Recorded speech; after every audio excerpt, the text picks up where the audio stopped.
نماز عشق علی کی اذان دیتے ہیں۔ اب قسمت دیکھیے کہ اپنے مولا کی سیرت پر چلتے ہوئے سجدے کی حالت میں ہی یہ ویڈیو عراقی پرفیوم ابو الفضل کے تعاون سے پیش کی جا رہی ہے، جو کہ پاکستان میں لانچ ہو چکا ہے۔ بہترین خوشبو ہے اور اسے ابو الفضل اس لیے کہا جاتا ہے کیونکہ حرم حضرت عباس میں یہی خوشبو استعمال کی جاتی ہے۔ آرڈر کرنے کے لیے واٹس ایپ نمبر پر رابطہ کیجیے۔ بسم اللہ الرحمن الرحیم، السلام علیکم مومنین اکرام، امید ہے آپ سب خیر و عافیت سے ہوں گے۔ آج کی یہ ویڈیو جس موضوع پر ہے، یہ وہی یزیدیت کی طرف سے، باطل قوتوں کی طرف سے کوششیں کہ کسی طریقے سے حسینیوں کو، حسینیت کو دبا دیا جائے، اس سلسلے کو ختم کر دیا جائے، جو 1400 سال سے یہ لوگ کر رہے ہیں کوششیں، مگر سوائے ناکامی اور رسوائی کے ان کے ہاتھ میں اور کچھ نہیں آتا، اور نہ ہی ان کے ہاتھ میں آئے گا، کیونکہ یہ ذکر اہل بیت، یہ ذکر حسین، اس کو اللہ نے باقی رکھا ہوا ہے اور یہ ہمیشہ جاری و ساری رہے گا۔ یہ اپنی جتنی بھی کوششیں کر لیں، یہ کامیاب نہیں ہو سکتے اپنے اس ایجنڈے میں۔ اور آج ان ویڈیوز میں ان باتوں کو منظر عام پر لانا، ساری دنیا کو ان چیزوں سے آگاہ کرنا اس لیے ضروری ہے تاکہ لوگوں کو پتہ چل سکے کہ محبان اہل بیت کو دبانے کے لیے یہ باطل قوتیں، یہ شدت پسند عناصر کتنی کوشش کر رہے ہیں کہ کسی طریقے سے ان کو ختم کیا جائے، ان کے نظریے کو زبردستی دبا دیا جائے، اپنی سوچ کو مسلط کر لیا جائے۔ اور اسی ایک سوچ کے تحت یہ لوگ انسانیت سے گر گئے ہیں اور ابن ملجم و شمر و یزید کے نقش قدم پر آ چکے ہیں۔ جی ہاں، جو بات میں آپ کے ساتھ شیئر کرنے والا ہوں، جب مجھے گزشتہ روز کسی نے بتائی تو مجھے بڑا دکھ بھی ہوا، اور روحانی طور پر مجھے یہ اندازہ ہو گیا کہ الحمدللہ جو حسینی ہیں ساری دنیا میں، وہ سیرت اہل بیت پر ہیں، اور جو دل میں بغض اہل بیت رکھتے ہیں وہ باطل ہیں، اور وہ باطل کے ہی نقش قدم پر ہیں، وہ یزید و شمر و ابن ملجم کے پیروکار ہیں۔ اور آج یہ بات ثابت ہو گئی ہے کہ گزشتہ روز یعنی 10 اپریل 2025 بحرین سے ایک نوجوان کی میت پاکستان میں گلگت بلتستان میں لائی گئی، خرمنگ سے جس کا تعلق تھا،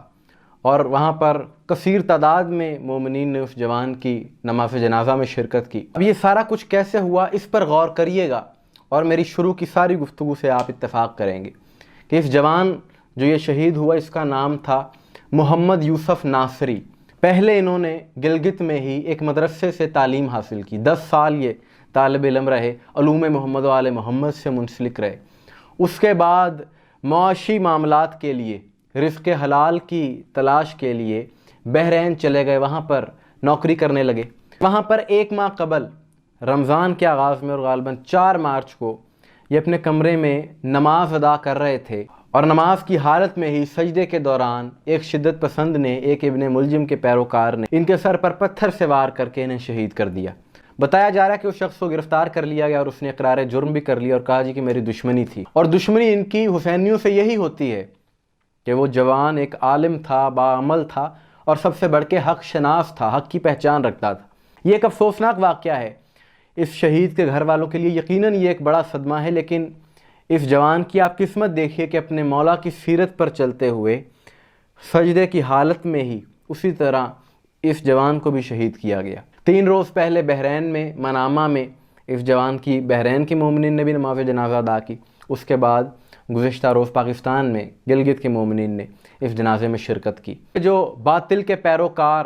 ظلم ڈھانے والے عناصر ہیں، ان کو یہی پیغام ہے کہ تم جتنے مرضی ظلم کر لو، جتنے مرضی حسینیوں کو تم شہید کر لو،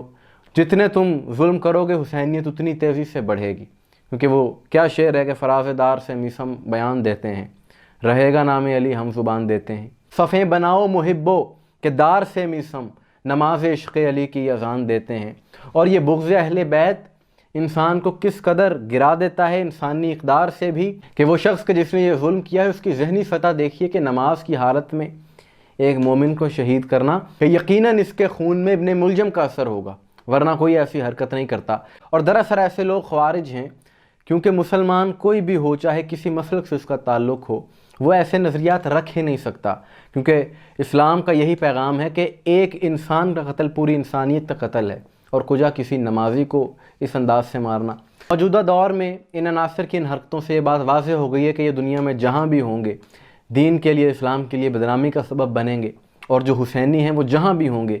دین کے لیے باعث فخر بنے گی، کیونکہ حسینی کبھی شدت پسند اور بدامنی پھیلانے والا نہیں ہو سکتا۔ آخر میں ہم اس شہید کے بلندی درجات کے لیے دعا گو ہیں۔ مومنین اکرام، آپ کی سوالے سے کیا رائے ہے کمنٹس میں ضرور بتائیے گا، مجھے دعا میں یاد رکھیے گا۔ السلام علیکم ورحمۃ اللہ۔